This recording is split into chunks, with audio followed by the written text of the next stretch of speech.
Allahumma sholli ala Sayyidina Muhammad wa ala ali Sayyidina Muhammad. Alhamdulillahirabbil alamin. Assalatu wassalamu ala asyrofil anbiya'i wal mursalin wa ala alihi wa sahbihi ajmain. Amma ba'du.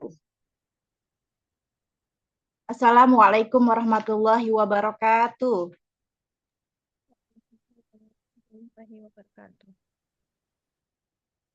Masya Allah, alhamdulillah. Ibu-ibu sekalian, mohon izin. Perkenalkan, saya Vika Soraya. Di Rumah Tahsin Baitul Tarbiyah ini, saya sebagai admin keuangan, dan insya Allah hari ini saya diamanahi sebagai MC pada kajian Duha Sesi 3 yang berjudul Menghidupkan 10 Malam Terakhir Bersama Keluarga.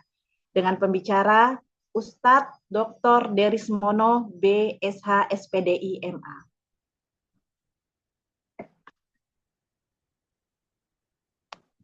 Yang saya hormati pendiri sekaligus pembina Rumah Tahsin Baitul Tarbiyah, Ustazah Sri Fira Chandra, SSMA.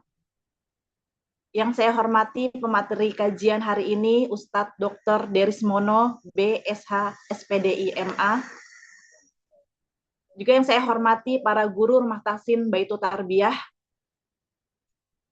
Dan yang saya sayangi, para peserta yang senantiasa istiqomah hadir sampai dengan kajian Duha Sesi 3.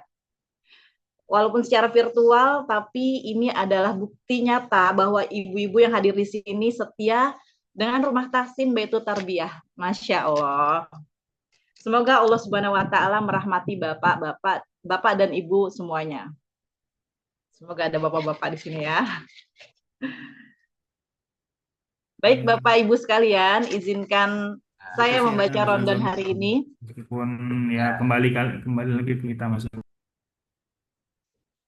Yang pertama adalah pembukaan oleh MC, lalu yang kedua tasmi oleh Ustazah Siti Anisa, lalu yang ketiga penayangan profil Rumah Tahsin Baitul Tarbiyah, selanjutnya materi inti, materi dari Ustadz Dr. Derismono, lalu tanya jawab, lalu nanti ada keynote speaker atau sambutan dari Ustazah Sri Fira Chandra, SSMA, doa dan penutup, dan yang terakhir dokumentasi.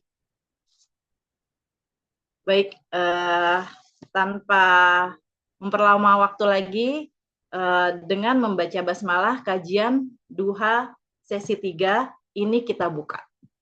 Bismillahirrahmanirrahim. Selanjutnya kita akan mendengarkan lantunan ayat suci Al-Quran surat Ar-Rahman ayat 1 sampai dengan 30 oleh Ustazah Siti Anisah. Bapak Ibu boleh sama-sama kita menyimak ya apa yang sudah dilantunkan nanti. Dan kepada Ustazah Siti Anisah, sudah siap Ustazah? Baik. Insyaallah, Mafika. Jazakumullah khair. Ustazah, waktu dan tempat dipersilakan Ustazah. Assalamualaikum warahmatullahi wabarakatuh. Waalaikumsalam warahmatullahi wabarakatuh. A'udzu billahi minasy syaithanir rajim. Bismillahirrahmanirrahim. Ar-Rahman 'allamal Qur'an. Khalaqal insan. 'allamahul bayan. الشمس والقمر بحسبان والنجم والشجر يسجدان والسماء رفعها ووضع الميزان ألا تطغوا في الميزان وأقيموا الوزن بالقسط ولا تخسروا الميزان والأرض وضعها للأنام فيها فاكهة والنخل ذات الأكمام والحب ذو العصف والريحان فبأي آلاء ربكما تكذبان خلق الإنسان من صلصال كالفخار وخلق الجان من مارج من نار فبأي آلاء ربكما تكذبان رب المشرقين ورب المغربين فبأي آلاء ربكما تكذبان مرج البحرين يلتقيان بينهما برزخ لا يبغيان فبأي آلاء ربكما تكذبان يخرج منهما اللؤلؤ والمرجان فبأي آلاء ربكما تكذبان وله الجوار المنشآت في البحر كالأعلام فبأي آلاء ربكما تكذبان كل من عليها فان ويبقى وجه ربك ذو الجلال والإكرام فبأي آلاء ربكما تكذبان يسأله من في السماوات والأرض كل يوم هو في شأن فبأي آلاء ربكما تكذبان صدق الله العظيم wassalamualaikum warahmatullahi wabarakatuh. Masya Allah. Jazakillah khair Ustazah Anisa atas lantunan ayat suci Al-Qur'annya. Semoga Allah Subhanahu wa taala memberikan pahala yang berlimpah untuk kita semua dan wabil khusus untuk yang membacanya. Baik, selanjutnya mari kita menyimak video profil dari Rumah Tahsin Baitu Tarbiyah. Pada tim dipersilahkan.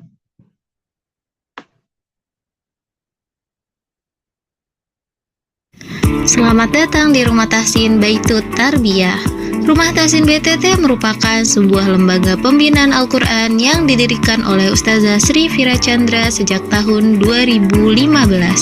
Berawal dari 8 peserta, kini Rumah Tahsin BTT telah membimbing lebih dari 800 peserta. Tujuan dari Rumah Tahsin BTT adalah untuk membumikan Al-Quran dari rumah ke rumah. Tahun 2010 saya pindah ke Kalibata. Itu saya mendapat pesan dari guru saya, Ustazah Mukhliso, yang mudirah dari Usmani, untuk membuka rumah Quran di Pancoran. Ya, awalnya saya ragu karena saya merasa saya belum pada kapasitas itu.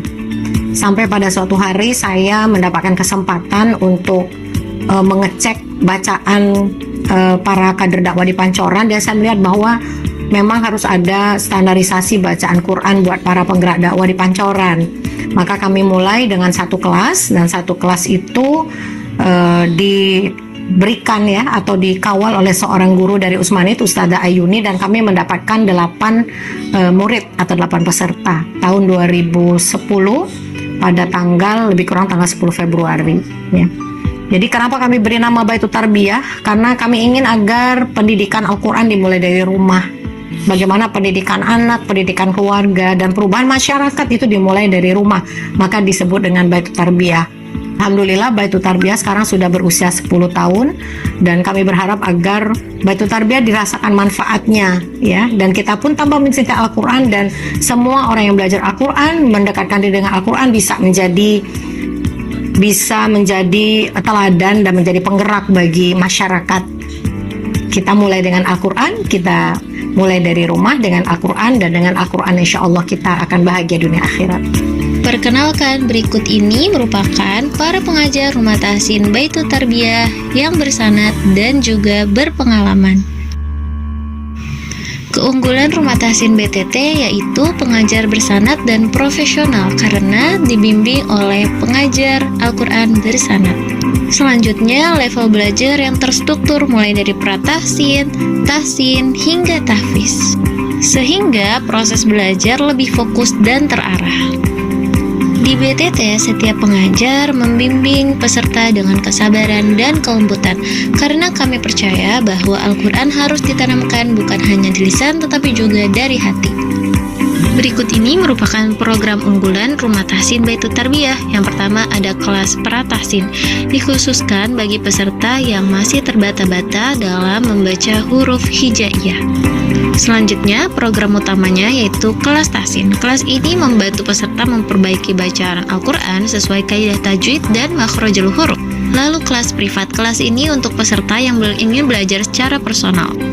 Dan kelas tahfiz diperuntukkan bagi peserta yang telah lulus tahsin dan ingin menghafal Al-Quran dengan tartil dan terjaga.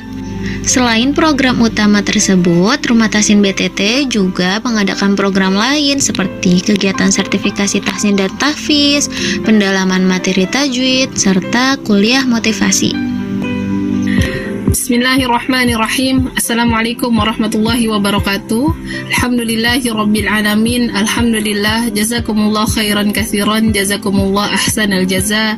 Saya ucapkan teruntuk gurunda saya tercinta Ustazah Sri Fira Chandra dan seluruh asatidzah pengajar Rumah Tahsin Baitul Tarbiyah. Alhamdulillah, jazakumullah atas dukungannya, atas supportnya, atas kepercayaannya dan atas amanahnya kepada saya untuk bisa mengajar di Rumah Tahsin Baitul Tarbiyah. Yang tadinya saya hanya peserta yang awalnya dari level 1, kemudian saya bisa membaca panjang pendek dengan baik, ya insyaallah bisa memahami tajwid, hukum-hukum bacaan, apa itu makhorijul huruf, apa itu sifat huruf. Ya alhamdulillah atas kegigihan para guru-guru, ketekunan para guru-guru dalam mengajar saya serta bimbingannya dan begitu banyak motivasi-motivasi yang diberikan di Rumah Tahsin Baitul Tarbiyah sehingga membentuk saya menjadi seorang pengajar, bisa mengajarkan, bisa mengamalkan apa-apa yang sudah diajarkan di Rumah Tahsin Baitul Tarbiyah.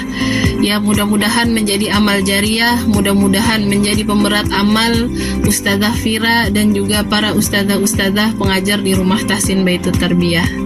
Wassalamualaikum warahmatullahi wabarakatuh. Mari bergabung bersama di Rumah Tahsin Baitul Tarbiyah, membumikan Al-Quran. Baik, sudah kita sama-sama lihat penayangan profil dari Rumah Tahsin Baitul Tarbiyah.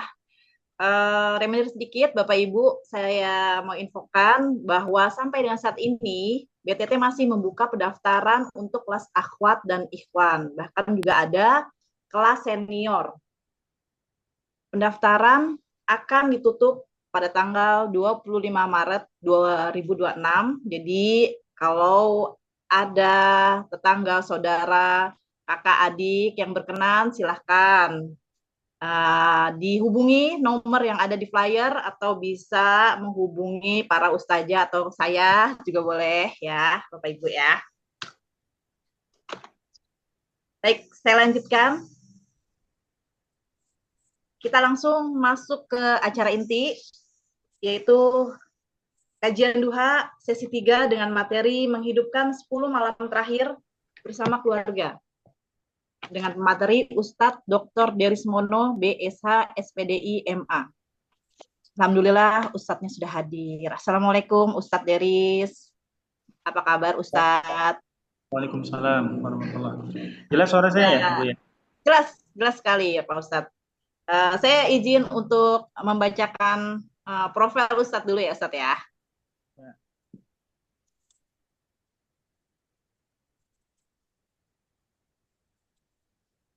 Baik, Ustadz Dr. Derismono, BSH, SPDI, MA, lahir di Desa Sako 2 Maret 1990, riwayat pendidikannya yaitu SDN Sako, Rambutan, Sumatera Selatan lulus 2001, lalu MTS lulus 2004, MA Ponpes Rodatul Ulum Saka 3 Sumsel lulus 2007, S1-nya di IAI Al-Aqidah Jakarta lulus 2011, S1 Lipia Jakarta lulus 2014, S2 Universitas PTIQ Jakarta lulus 2015, S3 di Universitas PTIQ Jakarta lulus 2019. Jabatannya Ketua Harian Pusat Himpunan Dai Muda Indonesia, Pengasuh Pondok Pesantren Rodatul Quran Azam Sako Sumatera Selatan, CEO aplikasi adaustad.com, Wakil Ketua 1 Bidang Akademik STAI di Al-Hikmah Jakarta. Karya tulisnya yaitu Tafsir Ar-Raudah 30 juz, Pembinaan Anak dalam Quran Surat Luqman, Tafsir Mafatih Al-Ghaib, Kumpulan Khutbah Jumat Himpunan Dai Muda Indonesia, Metode Ada Ustadz, Belajar Kitab Kuning atau Bahasa Arab, Arah Gerak dan Lingkungan Himpunan Dai Muda Indonesia, Filogi Konsep, Metode dan Aplikasinya, Tanya Jawab Fikih Kontemporer, Strategi Fundraising melalui Media Sosial, Strategi Ketahanan Keluarga dalam Al-Quran, Ragam Amal Sunnah, Gerakan Pembaharuan Islam di Dunia Islam, Tafsir Tahlili Li Taqorib Al-Jamal Fil Quran. Dan yang terakhir, Jangan Menyerah, Tetap Optimis. Masya Allah. Baik, Ustadz langsung saja Ustadz. Udah siap ya Ustadz ya? Insya Allah ta'ala. Tafadhol Ustadz, waktu dan tempat dipersilahkan Ustadz. Bismillahirrahmanirrahim. Assalamualaikum warahmatullahi wabarakatuh. Waalaikumsalam warahmatullahi wabarakatuh. Saya kasih pantun dulu ya, sebelum masuk. Makan sahur dengan pepaya. Cakep. Tidak lupa dicampur dengan alatnya sayur kubis. Cakep. Yang menjawab salam saya doakan mudah-mudahan dapat umroh dan haji gratis. Cakep, Masya Allah, siap-siap ya Bu ya. Jawab salamnya Ustadz Anis. Ya, saya ulangi. Assalamualaikum warahmatullahi wabarakatuh. Waalaikumsalam warahmatullahi wabarakatuh. Alhamdulillahi rabbil alamin. Alhamdulillahilladzi ja'ala hadha syahra syahra Ramadan. Alladzi anzala al-Qur'an hudan lin-nas wa bayyinatin minal huda wal furqan. Asyhadu an la ilaha illallah wa asyhadu anna Muhammadan abduhu wa rasuluh. La rasula wa la nabiyya ba'da amma ba'du. Yang saya hormati dan taklimi Ustazah Sri Fira Chandra, SSMA. Semoga beliau dan keluarga senantiasa diberkahi Allah SWT, para ustazah dan para asatiz di BTT, Baitul Tarbiyah, para jemaah sekalian, para peserta yang dirahmati Allah SWT. Apa kabar semuanya? Pagi ini sehat semuanya? Mudah-mudahan senantiasa sehat ya. Disehatkan Allah, dimudahkan urusannya, dilancarkan rezekinya. Dan tentu yang paling kita inginkan, kita mendapatkan keutamaan di bulan Ramadan ini. Bapak Ibu yang dirahmati Allah Subhanahu wa taala, kita bersyukur kepada Allah Subhanahu wa taala yang telah memberikan banyak nikmat karunia ya. Tiada ada nikmat kecuali dari Allah Subhanahu wa taala. Fa min ni'matin fa min Allah Subhanahu wa taala ya. Dan ini kita patut bersyukur ya, bahwa Baitul Tarbiyah sangat konsisten ya di dalam membimbing umat, mengajak umat untuk senantiasa mengadakan kegiatan-kegiatan seperti ini, dan Bapak Ibu termasuk orang yang terpilih itu untuk menjadi orang yang mengikuti kebaikan ya, istijabah terhadap panggilan-panggilan kebaikan. Apalagi kebaikan itu bersama dengan orang-orang soleh. Ya, mudah-mudahan kita semua dikumpulkan dengan orang-orang soleh. Saya mohon maaf sebelumnya, ini background saya belum bisa ganti background karena pakai HP. Untuk kamera di laptopnya saya masih diperbaiki. Kemudian salawat dan salam kan senantiasa kita berikan dan haturkan kepada Nabi tercinta, tiada lain adalah Nabi Muhammad Sallallahu Alaihi Wasallam. Ibu bapak, kalau kita cinta kepada seorang kan, maka orang itu pun sesungguhnya akan merasakan cinta kita itu. Nah, lalu bagaimana dengan cinta kita kepada Nabi Muhammad SAW? Mudah-mudahan bukan hanya sekedar kata-kata di lisan, tetapi sampai kepada hati. Bukan hanya sampai kepada hati, tapi juga ikut dalam diimplementasikan di dalam kegiatan kita, kehidupan kita, yaitu mengikuti sunnah Rasulullah SAW. Di antaranya, Bapak Ibu ikut acara kegiatan ini adalah bagian dari cinta kita kepada Rasulullah SAW. Ya, Allahumma shalli alaihi wa ala alihi wa sahbihi ajma'in. Bapak Ibu yang dirahmati Allah, kita di saat ini saya diamanahkan ya untuk menyampaikan satu tema nih, menghidupkan 10 malam terakhir bersama keluarga. Jemaah sekalian, slide-selanjutnya silakan. Bahwa adakah di antara kita yang menginginkan keutamaan bulan Ramadan? Adakah di antara kita yang menginginkan bagaimana Ramadan yang kita lalui saat ini betul-betul Ramadan yang is the best ya, Ramadan yang afdal, yang terbaik yang pernah kita rasakan. Maka itu sebabnya perlu kita ketahui keutamaan dari 10 malam yang akan kita lalui ya. Sekarang ini kalau tidak salah malam hari ke-18 untuk ke malam ke-19 kalau tidak salah. Nah, jadi apa saja yang bisa kita raih nih di bulan Ramadan? Tentu jangan sampai kita menjadi orang-orang yang yaumuhu aswa'u min amsihi ya. Hari ini lebih jelek daripada hari kemarin. Ramadan ini lebih turun kualitasnya dari Ramadan yang kemarin. Kita meraih itu. Ada lain la sabila zalika illa bi'ilmi atau bi anna alama afdaliyata al-ashr al-awakhir. Bagaimana kita mengetahui keutamaan dari 10 malam terakhir ini? Apa kaitannya 10 malam terakhir dengan bagaimana kita mengajak orang-orang yang kita sayangi? Nah, ini akan kita bahas. Nah, Bapak Ibu yang dirahmati Allah Subhanahu wa taala. Lanjut slide-nya. Dalam satu hadis Rasulullah SAW dalam riwayat Bukhari dan Muslim, idza dakhala ashr al-awakhir ya, dari Aisyah radhiyallahu anha, apabila Rasulullah SAW masuk kepada 10 hari terakhir, apa yang beliau lakukan adalah syadda mi'zarahu. Ya, beliau mengikat ikat pinggangnya ya, atau mengencangkan ikat pinggangnya. Artinya apa? Bahwa Rasulullah SAW kalau sudah masuk kepada hari-hari terakhir ini di bulan Ramadan, beliau begitu semangat ya. Padahal kan Nabi SAW, Nabi itu orangnya adalah apa? Qad ghafarallahu ma taqaddama min zambihi wa ma ta'akhkhar. Telah diampuni dosanya yang telah lampau dan yang akan datang. Tetapi Nabi begitu semangat di dalam meraih bulan Ramadan ini. Coba ibu-ibu bapak yang dirahmati Allah, bayangkan orang yang sudah dikabarkan oleh Allah ya melalui ayat, beliau adalah orang yang pertama akan masuk surga Allah Subhanahu wa taala.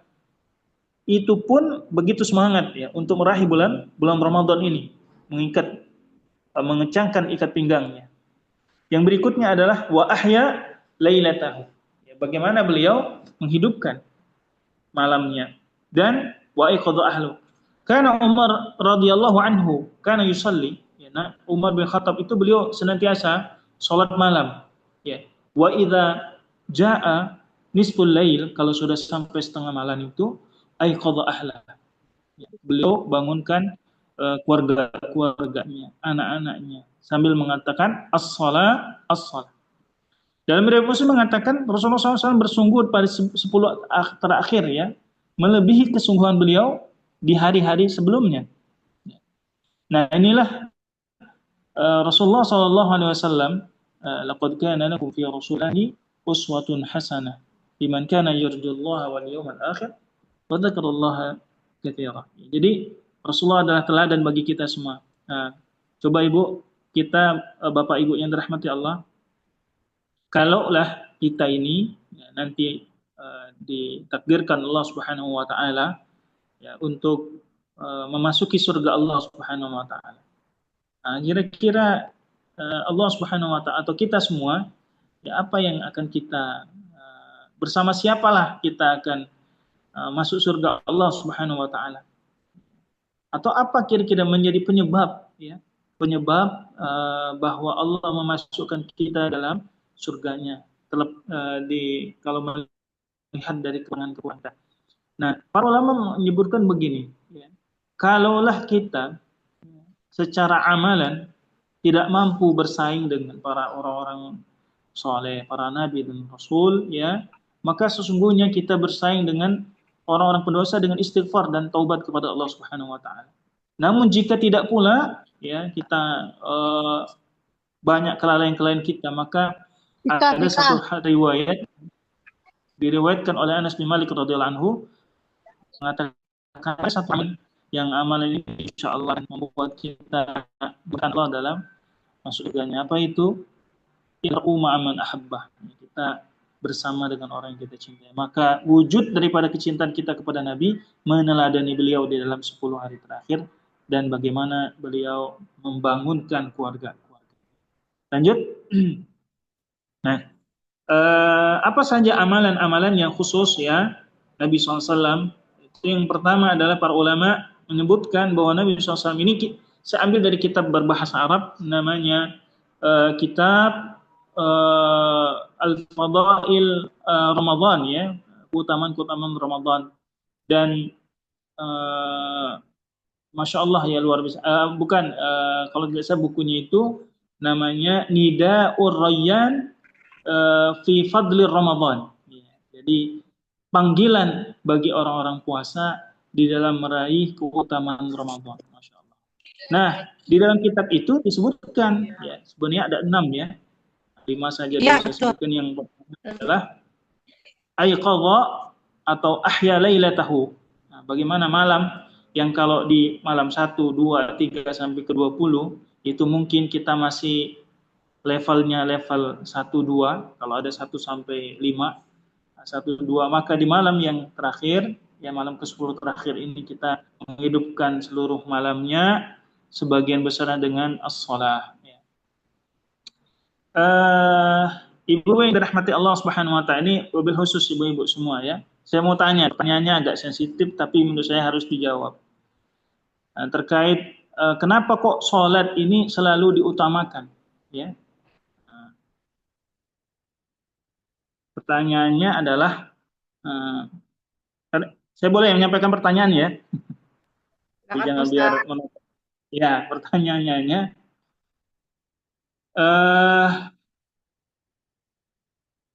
cantiknya mana antara bidadari dengan wanita surga?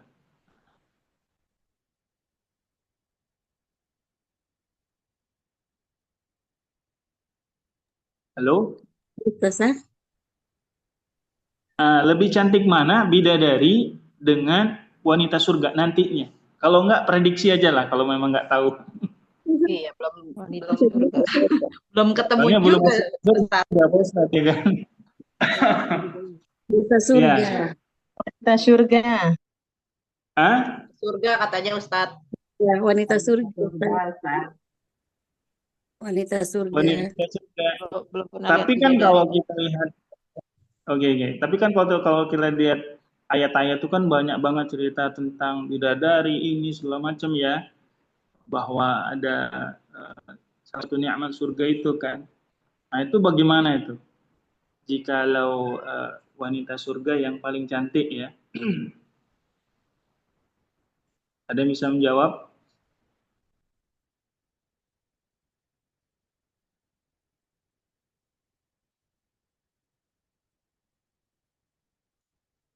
Nah, Ibu Bapak yang dirahmati Allah Subhanahu wa taala. Jadi betul ya bahwa wanita surga itu lebih cantik daripada bidadari. Jadi suatu saat ada sahabiat. Jadi sahabiat ini bertanya kepada Rasulullah Shallallahu Alaihi Wasallam, ya Rasulullah, siapa yang lebih cantik kata dia kan daripada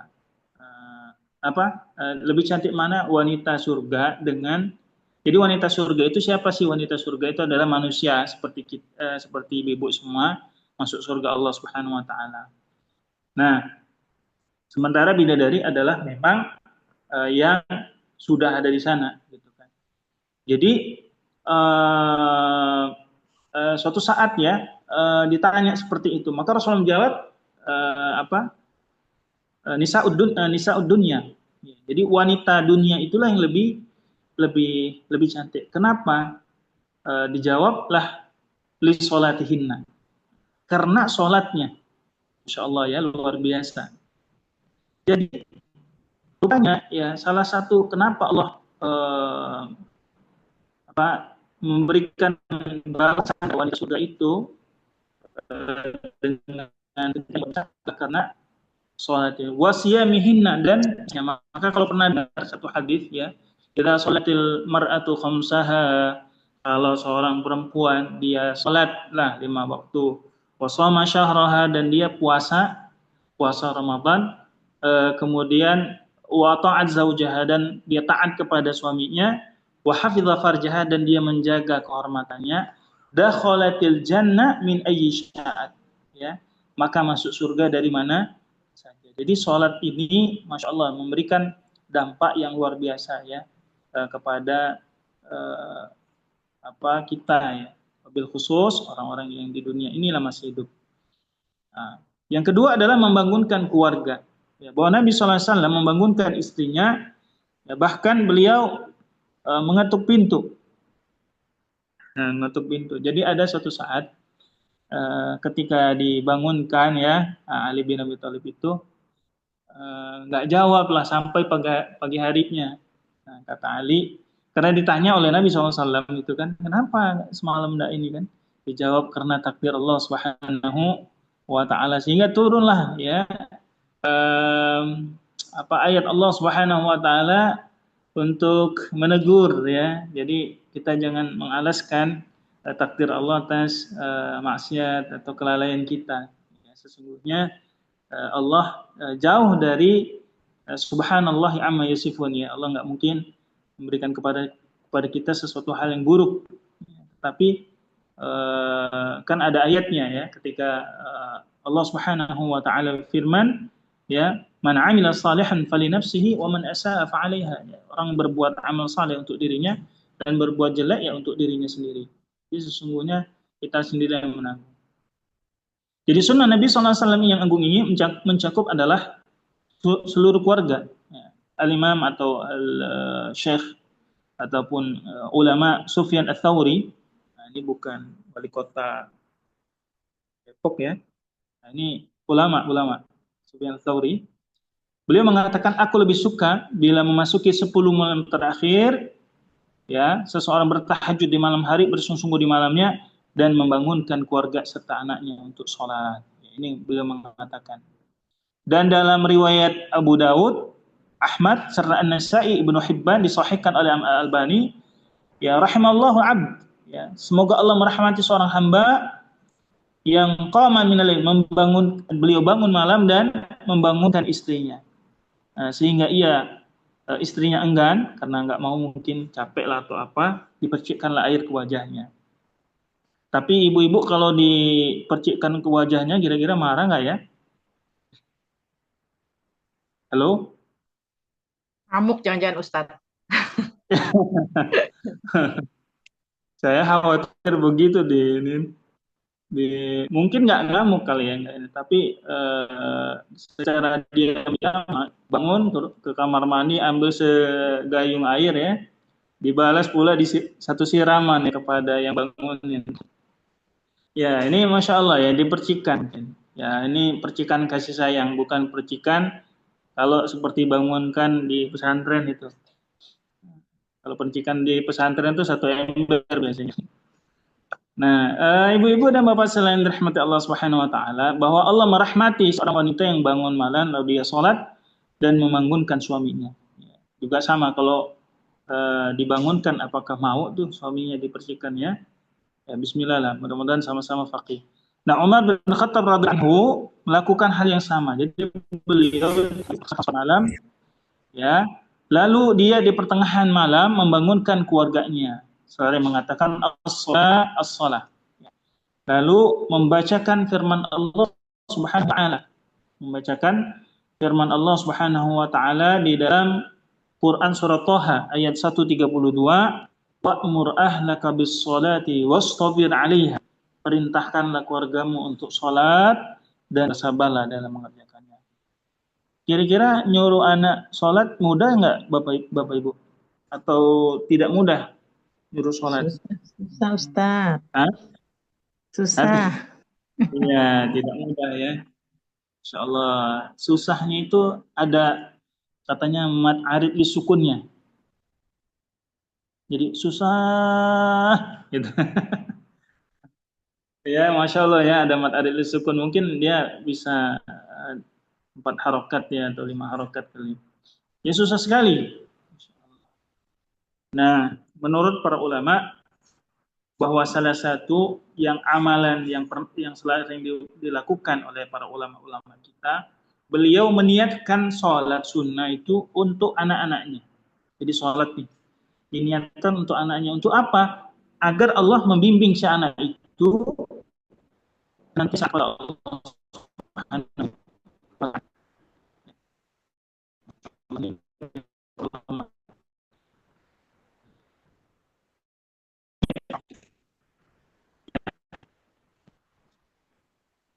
selanjutnya dia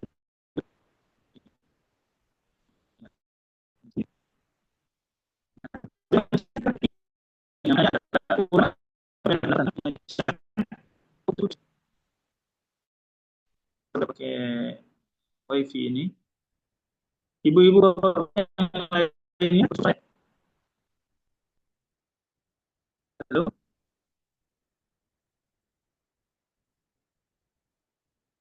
lancar ya. Mohon di Putus-putus, Ustaz. Suaranya, khawatir Ustaz. saya ngomong lama.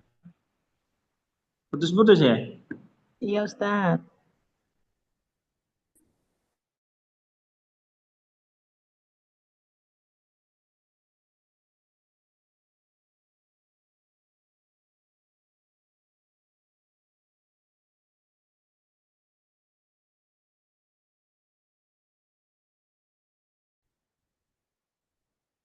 Putus-putus.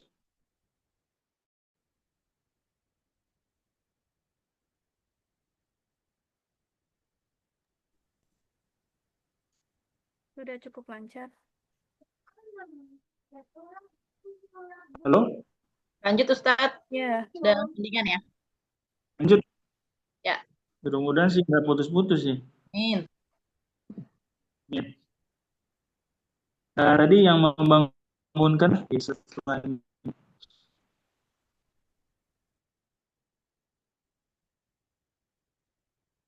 Kemudian mengenakan ikat pinggangnya. Tadi ada syadda mi'zarahu ya. Syadda mi'zarahu ada artinya beliau maknanya adalah bersungguh-sungguh ya. Para ulama menyebutkan memang maknanya itu bukan diri dari tidak.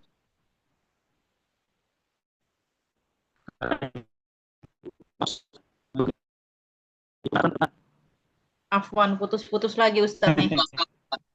Ngopi. Kamu ya?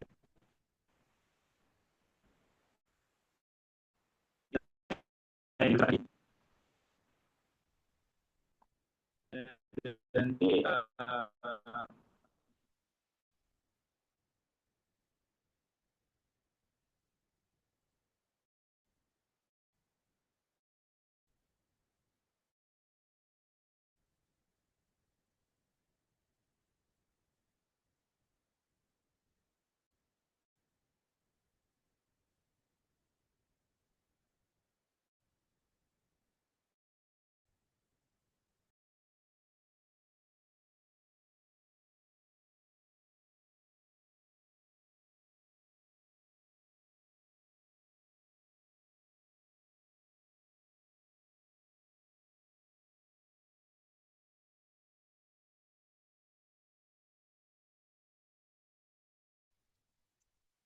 tes, halo,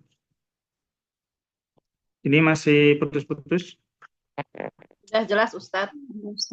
Ya, jadi lanjut ya. Jadi ada yang mengatakan, Ustadz nggak apa-apa suami menjauhkan diri, cuma transferannya tetap jalan katanya gitu. Uang bulanan tetap jalannya. Kayaknya yang gini sepakat kayaknya. Nah, jadi Ats-Tsauri mengatakan menjauhkan diri istri ini maksudnya adalah bagaimana dia fokus kepada ibadah ya.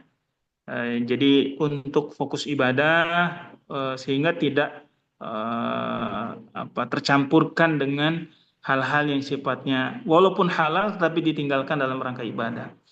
Nah, ini selaras dengan amalan dari i'tikaf Nabi SAW. Jadi Nabi ketika beliau beriktikaf ya, beliau fokus di masjid gitu. Dan sebagaimana di dalam Quran surat Al-Baqarah ya, bahwa walaupun ayatnya mengatakan uhillalakum lailatus shiyami rafathu ila nisaikum hunna libasun lakum antum libasun lakum, bahwa di ayat itu apa baru sana? Ya Ustaz. wala tubashiruhunna wa antum aakifuna fil masajid. Maksudnya apa ya? Jangan melakukan bercengkrama dan lain-lain ya, dan seterusnya dengan istri. Jadi fokus dari ibadah kepada Allah Subhanahu wa taala. Dan para ulama menafsirkan ayat ini dengan syaddami azarahu atau mencari Lailatul Qadar. Ya. Nah, hikmahnya apa? Allah menghalalkan malam-malam Ramadan itu untuk bergaul ya. Namun ketika sudah malam Lailatul Qadar maka modenya berbeda. Ya, setelannya udah berbeda. Kenapa? Agar kita kaum muslimin ya tidak tersibukkan dengan hal-hal yang mubah sehingga yang afdol itu lewat saja begitu. Yang nilainya lebih baik daripada 1000 bulan. Gitu ya. Lanjut. Setelahnya. Nah, bahkan ada amalan para salafus saleh. Ini saya ambil dari kitab Nida' ar-Rayyan fi Fadail Syahr Ramadan. Nah, beliau menyebutkan bahwa para salaf saleh, para orang-orang terdahulu itu sangat memperhatikan yang namanya kebersihan, keindahan yang sifatnya lahir, yang secara zahir ya, pada malam-malam yang diharapkan yaitu malam Lailatul Qadar. Sebagaimana yang pernah dilakukan juga di waktu-waktu kita berhari raya. Bayangkan, untuk menyambut Lailatul Qadar itu kayaknya bisa juga nih ibu-ibu pesan mukena baru nih ya, menyambut malam Lailatul Qadar. Di mana ibu-ibu semua sepakat ya? Sepakat. Insyaallah ya. Jadi halamannya di screenshot dikirimlah ke suaminya. Kata suaminya, apa ini? Bersuci, berhias, wangi diri itu. Oh, rupanya menyambut malam Lailatul Qadar. Ya, ada kata-kata sebagaimana mereka memperhatikan di hari Jumat dan hari raya. Tapi memang menurut saya kalau dengan mukena baru itu kayaknya semangatnya double. Ya. Ketimbang yang lama begitu. Baca Qur'annya semangat ya, apalagi kalau dengan warna kesukaan gitu. Kalau zaman tahun 90-an mungkin 2000-an warna mukena kan masih putih semua. Sekarang udah warna-warni, udah macam-macam lah ya. Nah, tapi nggak apa-apa. Ala kulli hal. Anas bin Malik radhiyallahu anhu kalau tiba malam ke-24 beliau mandi, memakai wangi-wangian, mengenakan pakaian yang indah berupa kain izar dan rida. Jadi izar itu kayak sarung lah di kita. Kemudian rida itu biasanya yang dipakaikan, diselendangkan sama diikat di kepala. Nah, keesokan harinya pakai itu dilipat dan tidak dipakai kembali kecuali di malam Lailatul Qadar berikutnya. Masya Allah. Berbiasa ya. Al-Ayyub As-Sakhtini mengatakan beliau mandi pada malam ke-23. Nah, ini malam, jadi malam 24, malam 23 juga ada riwayatnya, dan ke-24 mengenakan 2 pakaian baru ya. Dan menggunakan bukhor ya, bakhur yang kayak apa yang kalau di orang Maulidan itu kan biasanya dibakar itu ya. Nah, menggunakan dupa itu beliau berkata malam ke-23 ini adalah malam penduduknya Madinah. Sedangkan malam ke-24 adalah malamnya kami, yaitu penduduk Basrah. Nah, karena mungkin perbedaan dari hilal sehingga tanggal 23-nya itu ganjilnya itu jadi berbeda ya. At-Tamim Ad-Dari radhiyallahu anhu mengatakan beliau memiliki suatu jubah yang dibeli dengan harga 1.000 dirham. Sekarang 1 dirham itu 40.000 ya. Apa dinar yang 40.000? Nah, bayangkan aja 1.000. Ini mahal luar biasa. Hanya dikenakan pada malam yang diharapkan pada malam Lailatul Qadar. Jadi ibu-ibu dan bapak-bapak semua, di malam Lailatul Qadar itu berusaha banget kita cari pakaian terbaik. Walaupun ditanya mau kondangan kemana, Empok, ya kan? Kita nggak kondangan, kita mencari malam Lailatul Qadar. Nah, sempurna hiasan lahir kecuali dengan hiasan batin melalui taubat. Jadi pakaian yang tadi yang bagus, pakaian yang indah, pakaian yang luar biasa tidak akan terjadi atau tidak akan lengkap kalau tidak juga mensucikan diri kita, mensucikan hati dari segala macam bentuk penyakit-penyakit hati, mensucikan dari anggota badan ini dari dosa-dosa, karena hiasan lahir itu disertai dengan kerusakan batin akan tidak memberikan manfaat apa-apa. Allah Subhanahu wa taala menyebutkan dalam Quran surah Al-26 apa? Walibasut taqwa dzalika huwa khair. Nah, dan pakaian takwa itulah yang lebih baik.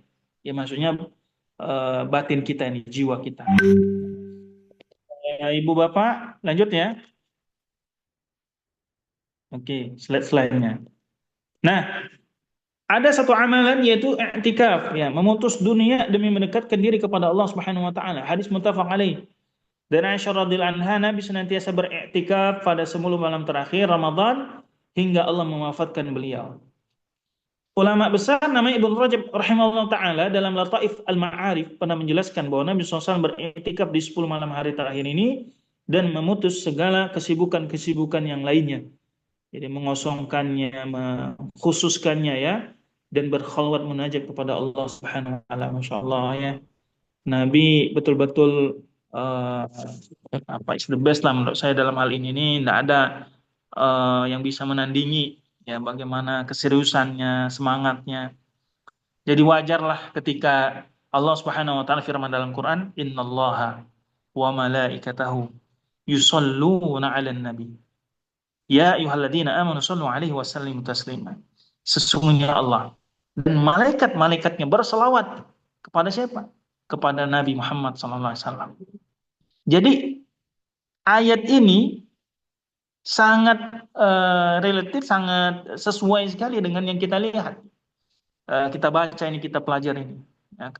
Nah, kenapa kok Nabi itu begitu menginginkan i'tikaf, Bapak Ibu yang dirahmati Allah? Ya, apa rahasianya? Jadi Nabi SAW itu membuat sebuah tirai ya, dari tikar untuk menyendiri di dalamnya dan tidak bergaul dengan manusia. Jadi kayak ada satu tirai yang Nabi tutupi, beliau di situ aja. Nah, i'tikaf ini adalah pemutus total dari hiruk pikuk dunia demi satu tujuan, yaitu bermunajat kepada Allah Subhanahu wa taala dengan sepenuh hati kita. Kira-kira kayaknya HP-nya di silent dulu nih kayaknya di zaman i'tikaf ya. Soalnya kalau zaman i'tikaf HP masih nyala, apalagi para ustadz ini kadang panggilan-panggilan lain tuh banyak. Yang sedang terdesak di sudut ruangan. Apalagi ibu-ibu mungkin banyak panggilannya ya. Nah, jadi ini Bagaimana kita diajari oleh Rasulullah SAW bagaimana meraih totalitas di dalam i'tikaf. Dan inilah puncak dari kesungguhan seorang hamba dalam memanfaatkan sisa-sisa usia yang paling berharga. Ibu bapak, mungkin sekarang masing-masing usianya berapa? Ada 50, 40, 30, ya, atau ada yang 60, 70, berapa? Kalau dari hadis Nabi SAW mengatakan umur umatku itu seperti diriku kan. Nabi SAW umurnya 63 atau 64 tahun. Bagi yang sekarang 60, ada sisa seperti itu. Kalau yang sudah lewat berarti bonus. Nah, semakin banyak bonus berarti semakin banyak pula kesempatan untuk bersegera ya memanfaatkan sisa hari di bulan Ramadan. Kemungkinan besar kalau saya prediksi itu Idul Fitri jatuhnya di 20 Maret ya, atau bertepatan dengan 1 Syawal lah. Ya, kalau saya prediksi.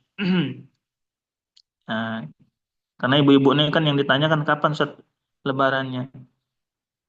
Tapi semuanya saya yakin sepakat lebaran 1 Syawal ya. Tidak ada yang meragukan ya. Jadi mari kita manfaatkan nih dengan bersama-sama keluarga ya. Ada titipan tuh dari Ustazah Fira katanya, gimana nih bapak-bapak kok sangat tidak sesemangat ibu-ibu ya. Mungkin dari sinilah saya bilang wajar kalau mungkin ibu-ibu ini surganya lebih tinggi dari bapak-bapak ya. Surganya lebih lebih mudah bagi ibu-ibu ya. Antusiasnya Masya Allah kepada kebaikan. Dulu zaman Nabi SAW, Nabi kan sering kajian sama bapak-bapaknya. Ibu-ibunya bilang, ya Rasulullah, jadikanlah 1 hari itu kami belajar itu ya, tentang agama. Tidak ada bapak-bapaknya di situ, khusus kami aja. Masya Allah. Nah, ini menunjukkan bahwa antusias. Ya. Bahkan seorang wanita di zaman Nabi paling banyak hadisnya, paling banyak.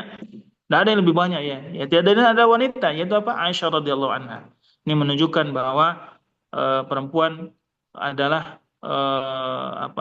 mustajib ad-da'wah ya, orang yang merespon daripada dakwah. Jadi mudah-mudahan kita nggak terlewatkan nih keutamaan-keutamaan.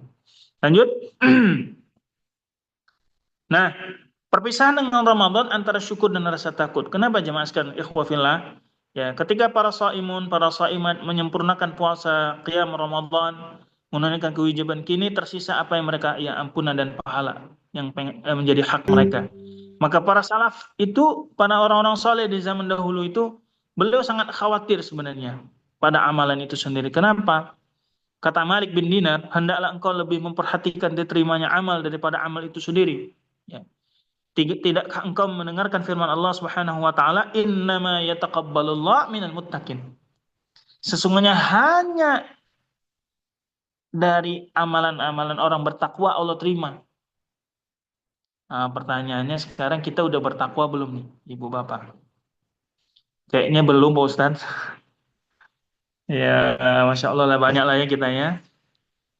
Malik bin Dinar bilang begitu. Jadi mereka khawatir ibadah di bulan Ramadan, ya ibadah-ibadah lain lah, yang lain tuh khawatir tidak diterima insyaallah. Abdul Aziz bin Abu Daud mengatakan, aku mendapati mereka ya para orang-orang saleh bersungguh-sungguh dan dalam amal salehnya, namun ketika mereka selesai melakukannya lebih khawatir lagi apa, ini terima apa enggak nih? Ya, khawatir kita.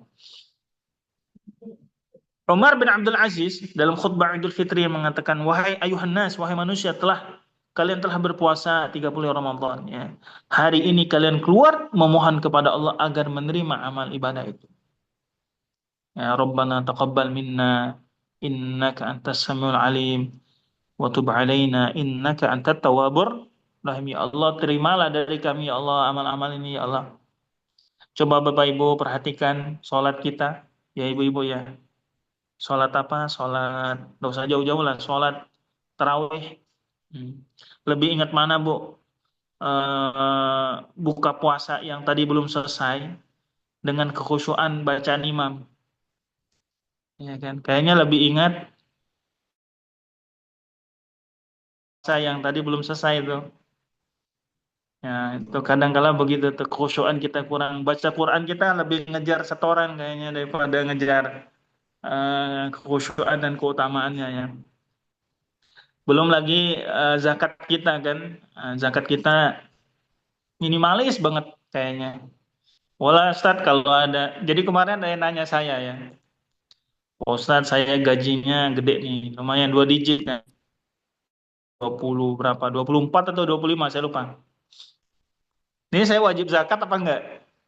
Kata saya ini orang yang 24 juta aja gajinya, masih nanya, wajib zakat apa enggak ya kata saya. Lah kita yang gajinya biasa-biasa aja udah mikir ini harus sudah wajib zakat atau enggak. Nah, jadi itu lanjut cerita itu kemudian beliau mengatakan, "Ustaz, kira-kira ada diskonnya enggak nih?" Lah Bapak kata saya ini namanya rezeki Allah udah banyak harusnya semangat juga tuh zakatnya kata saya. Itu kan hak orang miskin. Nah, kira-kira kalau gaji 24 juta dikali 12 dibagi 2,5% itu berapa tuh? Ayo Bu, biasanya urusan duit mah cepet nih biasanya. Berapa Ibu? 7,5 juta, ya kan? Udah 7,5 juta itu sedikit lah. Kan bonus THR-nya belum. Bapak-bapak yang belum dapat THR ya, dimudahkan sama Allah Subhanahu wa taala. Segera dapat THR. Yang paling penting THR dari Allah yaitu ampunannya. Nah, itu yang paling kita inginkan. Umar bin Abdul Aziz mengatakan demikian. Lanjut slide-nya. Nah, Ramadan ini menjadi ajang kita, Ibu Bapak yang rahmat, menjadi perlombaan kita, penentuan nasib kira-kira. Karena Ramadan ini kan ada fase-fasenya. Hasan Al-Basri pernah mengatakan sesungguhnya Allah menjadikan Ramadan ini sebagai ajang perlombaan. Ya, kita lomba-lomba semua kan. Ada yang khatam sekali, 2 kali, 3 kali, 8 kali, masya Allah. Ini merupakan dan ini diuji oleh wa nabluukum bil khairi wasyarri fitnah ya. Dan kami uji kalian dengan kebaikan dan juga dengan kesengsaraan ya. Kebaikannya dengan ini nih kita diuji dengan bulan Ramadan. Jamaah sekalian dirahmati Allah Subhanahu wa taala, lanjut. Nah, 3 fase, kita udah mau masuk fase ketiga. Tetapi kita jangan berputus asa ya. Wahai orang yang bermaksiat ya, kita semua jangan berputus asa dari rahmat Allah. Betapapun orang yang seperti kita ini ya, mudah-mudahan kita semua, Ibu Bapak kan ada 3 jenis umatnya Nabi Muhammad nanti di akhirat. Yang pertama adalah orang yang zalim li nafsi. Nah, kemudian yang kedua ada muqtasid, ya orang pertengahan, dan yang ketiga adalah sabiqum bil khairat bil iznillah, ya orang yang berlomba-lomba dalam kebaikan, yang selalu terdepan dalam kebaikan. Yang pertama zalim li nafsi, ini orangnya akan yuhasabuna hisaban asira wa yumtassuna wa yumahassun. Itu dalam beberapa hadis disebutkan. Dia harus masuk neraka dulu, dicuci dulu segala macam ya. Habis itu mungkin bisa masuk surga lagi. Yang kedua adalah muqtasid, orang yang pertengahan. Dan mereka ini apa? Yuhasabuna hisaban yasira. Dihitung amalannya, tetapi amalannya itu dihitungnya itu dimudahkan sama Allah. Ya, mungkin dengan jamaah BTT pas persidangan hari kiamat muncullah kan ibu-ibu kan jamaah BTT. Lihat mukanya siapa ini? Oh, ibu ini Bu Heni ya, jamaah BTT dia. Iya. Nah, ya udah yuhasabu hisaban yasira, mudah aja dah. Ya, karena udah terdaftar kan BTT mudahin, insya Allah. Kirologi kan nggak apa-apa Bu ya, husnuzon ya kan. Ditanya gitu, kita memang akan ditanya, karena ada 4 tuh yang kita tanyakan, an umrihi fima afna, tentang umur kita untuk apa, an syababihi fima abla, untuk masa muda, an malihi min aina iktasaba wa fima anfaqa, ditanya hartanya. Kan enak tuh jawabannya kan. Umurnya untuk apa? Saya habiskan umur saya di BTT. Ya Allah, gitu kan. Masa muda saya udah Masya Allah udah di belajar gitu kan. Dari mana hartanya? Hartanya digunakan dari suami, saya gunakan daftar buat BTT. Nah, itu. Kemudian tentang ilmu, sudah saya amalkan. Tadi ada ibu-ibu, siapa tadi yang testimoni itu? Saya lupa ya. Bu Juroya atau siapa? Nah, saya lupa ya. Juhana Ustaz. Dari, Hah? Ustazah Ibu siapa? Juhana. Ya, ibu-ibu itu kan dari dia nggak bisa tahsinnya masih belum lancar, mana itu istitolah ya kan, mana itu rokhawah, masih belum tahu apa itu rokhawah. Apakah dia model kurma? Nah, ada yang begitu tuh bilang. Bukan ibu, itu bukan rokhawah, bukan model kurma, itu rokhawah itu sifat huruf ya kan, sampai belum tahu. Nah, setelah sekarang tahu menjadi mudaris. Saya ingat 2015 itu istri pasca habis tidak lagi cuci darah ya, dimintalah oleh Ustaz Zafira untuk ngajar. Jadi sedikit informasi jamaah sekalian, istri saya juga ngajar di BTT. Itu Ustazah Siti Hajat ya kan. Cuma suaminya bukan namanya Ibrahim tapi ya. Anaknya juga bukan Ismail. Yang jelas setelah itu ya bagaimana semangatnya, karena semangat untuk juga di BTT ya sudahlah saya antarin. Mau apa itu pokoknya kita nantiasa kita supply ya, kita apresiasi itu. Butuh ini butuh itu kita. Nah begitu tuh ya jamaah sekalian rahmati Allah. Jadi kalau ditanya tentang ilmu, saya yakin jamaah para asatizah ustazah di BTT jawabannya sudah aman. Untuk apa ilmunya? Ya untuk tahsin ya. Kemudian digunakan untuk apa? Sudah diamalkan belum ya? Tentu ya, ilmu tahsin kan harus digunakan ketika kita baca Al-Quran. Saya pernah mendengar hadisnya ini ya. Jadi kelak para orang ahli Al-Quran itu hadiahnya itu bukan sembarang hadiah. Jadi kelak disebutkan yuqalu li sahibil Quran ya. Apa katanya? Iqra. Jadi suruh baca Quran lagi. Nah, tadi kan yang qori Masya Allah surat Rahman kalau nggak salah ya. Bu Ustazah Desi ya, surat Rahman ya. Ya, Ustadz. Ya. Nah itu Masya Allah tuh kan nggak mudah, ibu-ibu menghafal Quran tuh nggak mudah. Jadi waktu lagi masak itu kan Ar-Rahman. Jadi masakannya semuanya tuh ada tilawah Qurannya. Allamal Quran gitu kan. Pas selesai ayat terakhir udah gosong tuh. Masya Allah ya. Intinya semua dimudahkan sama Allah Subhanahu Wa Taala. Jadi Iqra wartaqi. Kemudian disuruh naik, ya naik surganya untuk sahibul Quran ini. Jadi nikmat yang Allah berikan, balasan kepada ahli surga dari penduduk ahli Quran itu adalah suruh baca Quran lagi.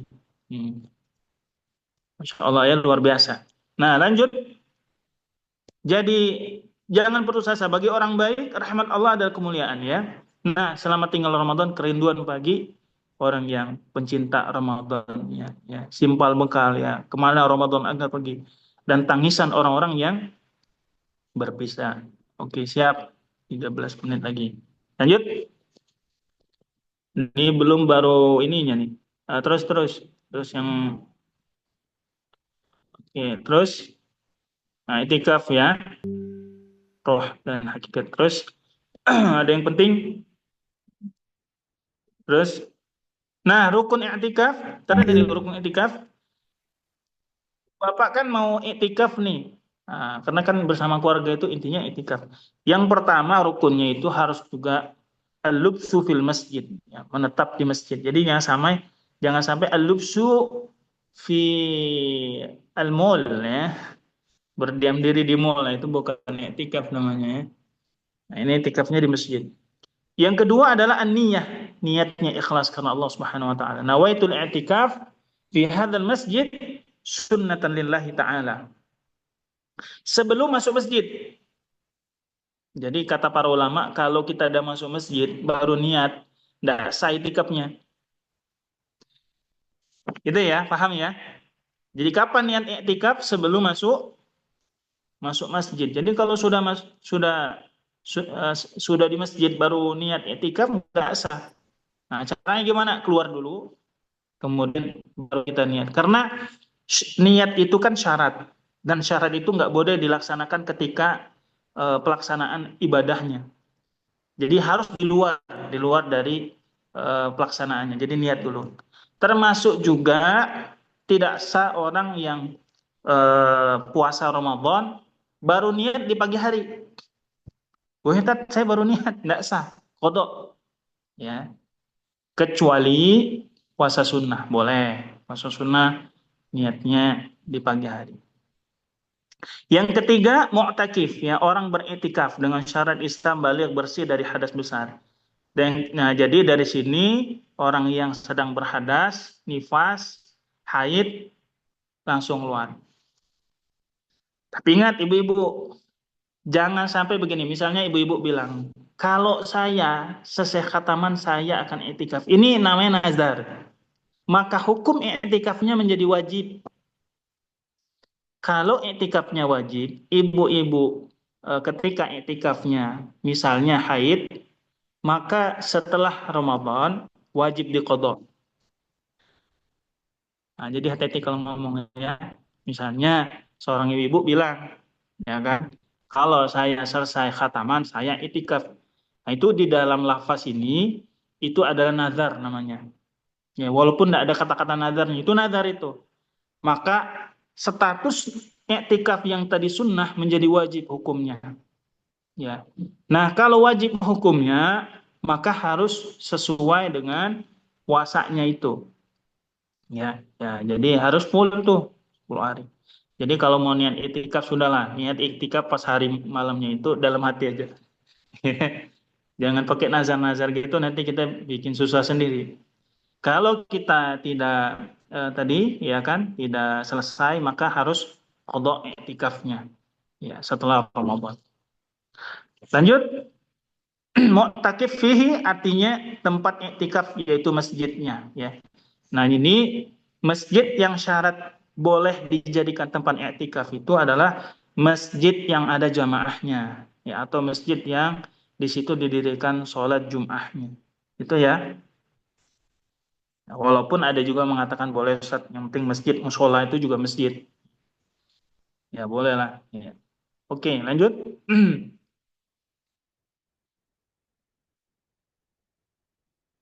Siapa yang sah beriktikaf? Syarat wajibnya Islam, berakal, suci dari hadas besar. Tidak sah kalau junub, haid, dan nifas. Sah iktikafnya anak-anak yang mumayyiz, ya, wanita yang bersuami, hamba sahaya yang mukatib, ya. Namun wanita yang hamba sahaya haram beriktikaf tanpa izin suami dan tuannya. Bila tetap melakukan maka iktikaf sah, namun berdosa dia. Catatan ini, anak mumayyiz tidak sah karena tidak ada niat dari mereka. Ya. Kan sering tuh ibu-ibu misalnya ngajak anak nih yang umur 2 tahun, 3 tahun, ya kan? Nah, itu tidak sah iktikafnya. Kenapa? Karena niatnya itu dia tidak ada.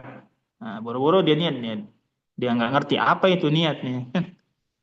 Oke, lanjut. Slide berikutnya. Di mana saja iktikaf boleh ya, di masjid, ya, harus masjid jamaahnya, harus masjid didirikan sholat Jumat. Ada yang mengatakan iktikaf itu hanya di Masjidil Haram, Masjid Nabi dan Masjid Aqsa, tapi ini pendapat tidak masyhur ya. Lebih masyhurnya semua masjid itu boleh iktikaf. Lanjut. Lanjut. 10 hari pertama tuh udah bisa iktikaf ya. Apalagi di terakhir. Oke, lanjut.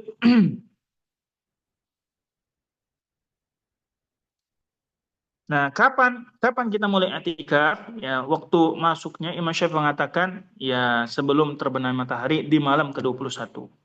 Kapan keluarnya terbenam matahari di Idul Fitri pas malam takbiran. Nah, itu i'tikaf yang asli. Nah, kalau i'tikaf yang diskon, nah banyak itu biasanya datang malam besoknya pulang. Itu i'tikaf diskon namanya, sah juga.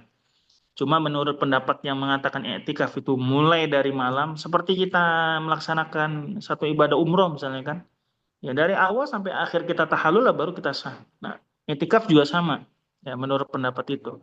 Tapi kalau memang tidak bisa uzur, ya berarti kan batal i'tikafnya. Mulai lagi yang baru. Lanjut. Yang tentang ini lanjut ya, khusus ya untuk para akhwat. Ini nanti Bapak Ibu bisa baca sendiri ya.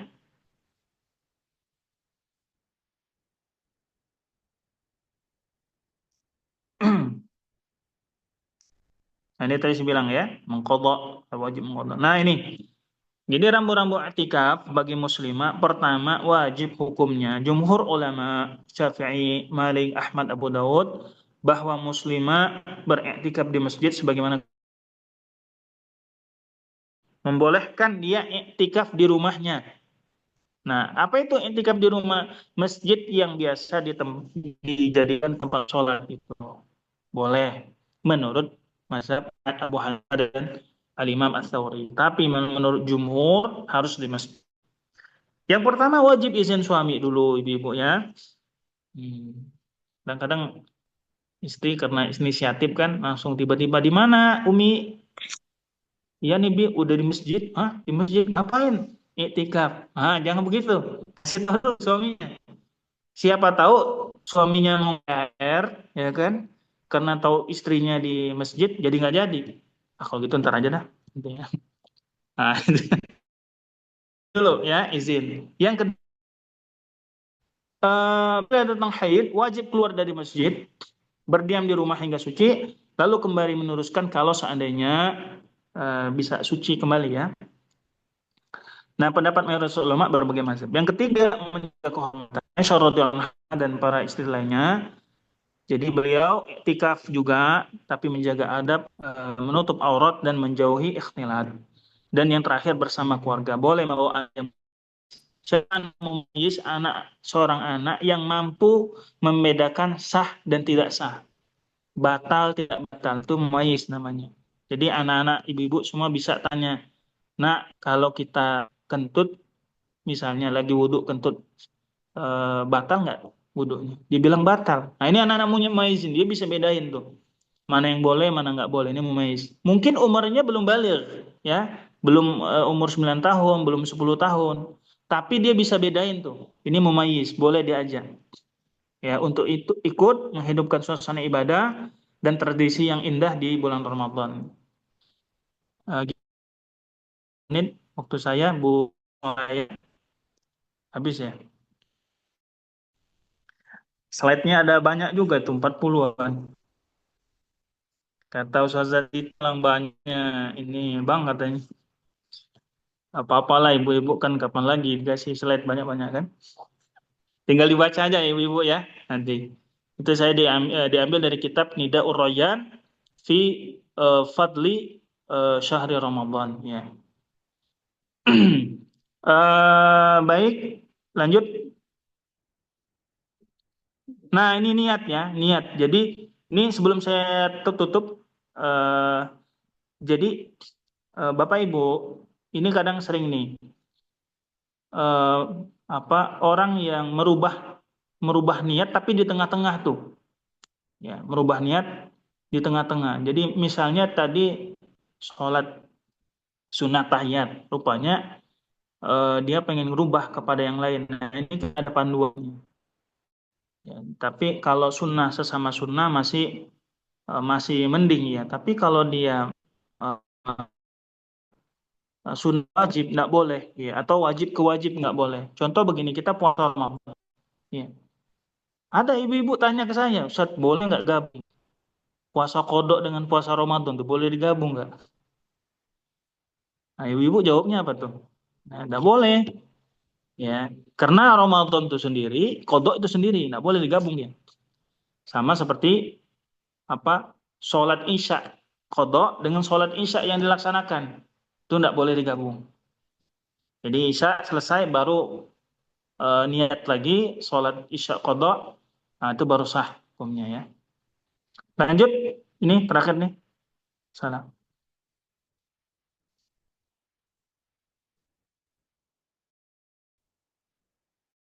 Slide-nya. Nah ini, tapi sebelumnya. Yang ke satu, kategori ke satu. Kategori 2. Nah, ya, memindahkan fardu ke fardu. Mudah-mudahan waktu saya masih cukup. Jadi fardu ke fardu ini yaitu hukumnya jika seorang memindahkan niat dari satu ibadah fardu ke fardu yang lain, maka ibadah yang pertama, niat yang pertama batal, ya, dan yang kedua tidak sah. Itu. Jadi misalnya dia puasa nih, seorang wanita puasa, ya, atau seseorang, ini contoh saja. Nah, ketika dia puasa dia niat dengan niat membatalkan atau niat dengan niat puasa yang lain, maka yang pertamanya itu jadi batal dan niat kedua itu tidak sah. Contoh dalam zakat, Imam Syafi'i pernah menegaskan seseorang mengeluarkan dirham zakat untuk hartanya, lalu harta itu ternyata hilang, ya, maka dirham tersebut tidak boleh dialihkan menjadi zakat untuk harta yang lainnya.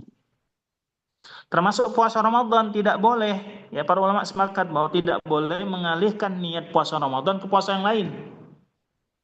Kenapa? Puasa Ramadan memiliki kedudukan sendiri, tidak bisa digantikan. Puasa nazar ke puasa kafarat.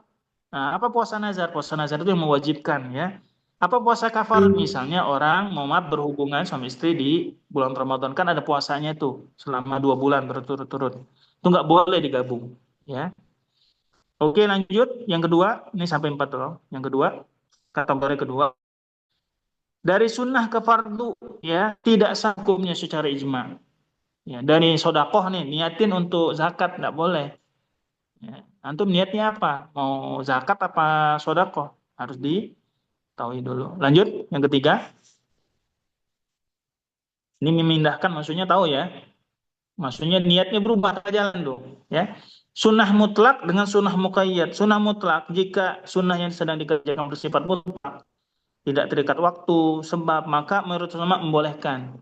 Misalnya, ya, dari sholat hajat misalnya, ya, nah, mau ke sholat tasbih misalnya, atau sholat yang lainnya yang bersifat mutlak, ya, tidak ada waktu dan sebab tertentu, maka boleh. Yang muqayyad itu harusnya terikat waktu sama sebab, maka hukumnya pemindahan niatnya tidak sah, ya. Misalnya dari niat tahiyatul masjid ke niat sholat hajat, ya nggak bisa, ya, karena itu kan muqayyad, dia sholatnya kan udah harus tahiyatul masjid ya di masjid, gitu ya.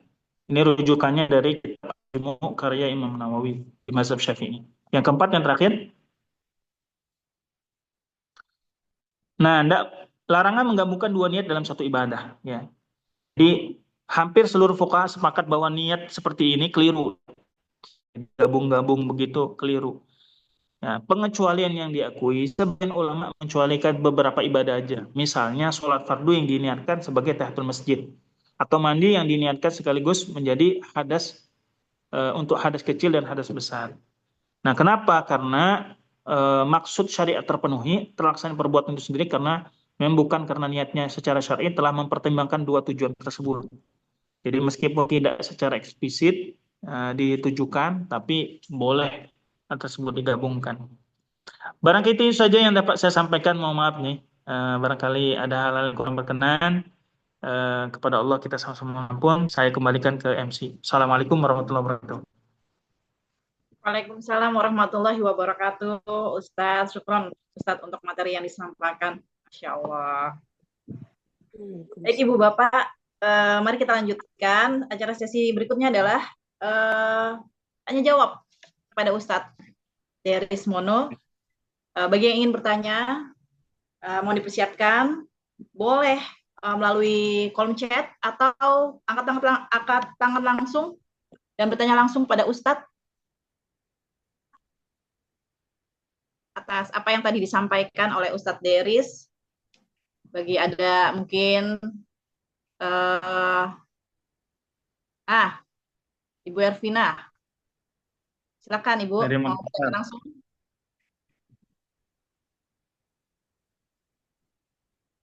Di unmute. Ibu Ervina, ini dari Makassar nih Ibu. Waalaikumsalam warahmatullahi wabarakatuh. Ya, silakan Bu. Kayaknya suaranya nggak ada. Ditulis saja teman.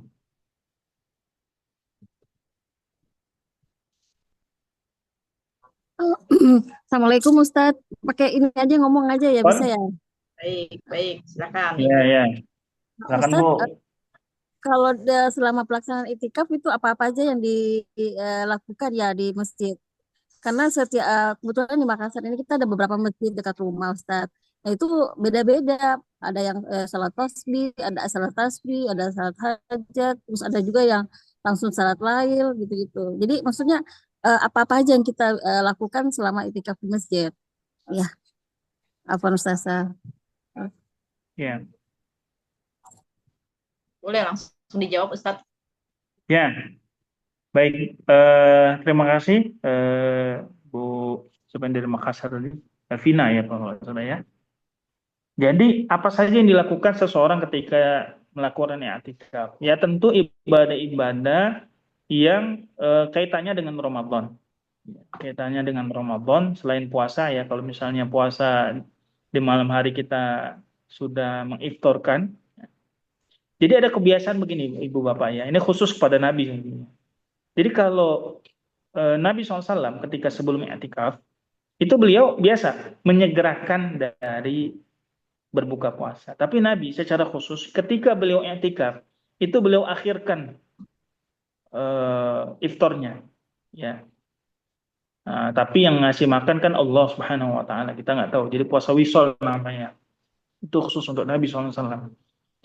Nah kalau kita tentu ya selain juga ibadah Quran, baca Quran, tadabbur Quran, zikir dan seterusnya, maka di bulan Ramadan itu di waktu i'tikaf selain daripada sholat, segala sholat yang sifatnya boleh dikerjakan, ya sholat-sholat sunnah misalnya, memang kalau dilihat dari ayatnya syahrul Ramadan alladzi unzila fil Quran, isyarat dari Allah bahwa bulan Ramadan itu kalau bisa ibadah Qurannya lebih banyak, ya.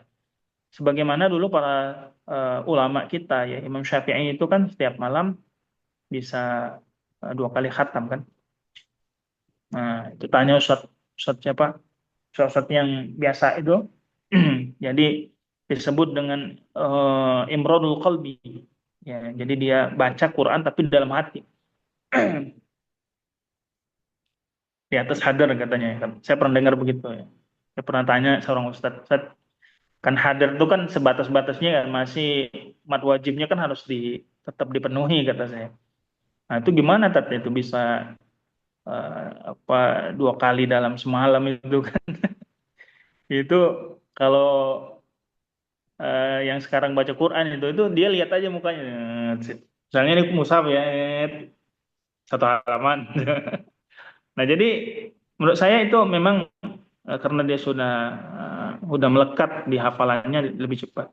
Nah, kembali lagi bahwa ibadah di i'tikaf itu ya tentu melihat waktu adalah Quran, syahrul Ramadan alladzi unzila fil Quran, ya. Nah, ketika kita selain pada Quran, melihat tempat ya masjid, tempat untuk kita sujud, berarti memperbanyak sholat, itu kan, sholat sunnah, sholat hajat, itu kemudian. Jadi sholat bukan kepada berapa banyak, sebenarnya sholat berapa panjangnya. Afdal sholat itu kan kunutuha. Jadi sebaik-baik sholat itu adalah panjangnya. Utsman bin Affan radhiyallahu anhu pernah mengkhatamkan Quran itu dalam 1 rakaat. Masya Allah ya, ini luar biasa. Ini kita yang belum sampai kepada titik itu ya, pada poin itu. Jadi ibadahnya Quran, tadabbur Quran, zikir yang ada di Quran itu kan, pokoknya yang bertema Quran itu lebih kita tekankan. Kemudian sholat, ya. Yang ketiga adalah bagaimana hadis Nabi SAW, ajwadun nas fi Ramadan. Jadi Nabi bersedekah, ya, selama kita melaksanakan i'tikaf, sedekah. Nah, silakan tuh BTT buka tuh misalnya sedekah malam i'tikaf. Sasafira nanti dan sedekah sediain aja apa iris rekening ya, sedekah khusus malam i'tikaf. Karena sodakohnya di malam i'tikaf itu kalau kena malam Lailatul Qadar maka dikalikan 1000 bulan. Jadi orang yang sodakoh di malam Lailatul Qadar sama seperti sodakoh di 1000 bulan, ya. Min alfi syahr, 1000 bulan sodakoh, ya. Kalau dia baca Quran di malam Lailatul Qadar sama seperti pahalanya seperti 1000 bulan baca Quran.